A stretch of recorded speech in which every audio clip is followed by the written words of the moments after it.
Happy Tulip Tuesday. This is the day we share timely tips for the Tulip Bunch. Today, talking about prom. All those corsages to be done, so much organization. To make it easy, push for pre-orders, then get your boxes all ready. Have them set to go.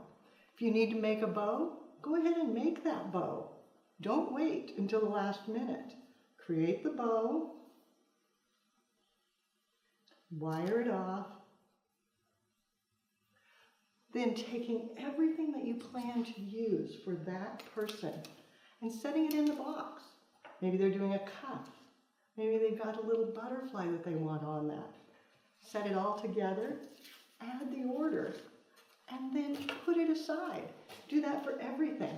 If you have someone that is picking a special bracelet, maybe they've got decorative feathers that they want included, and a ribbon, tuck it in, add the order. If you're going to do custom work, go ahead and make it. Have it totally prepared. Set it in.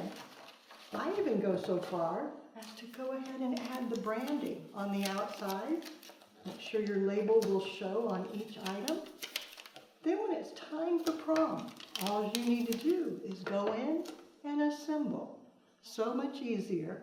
Finish it up, tuck it back in, set it in the cooler, and you're ready for prom.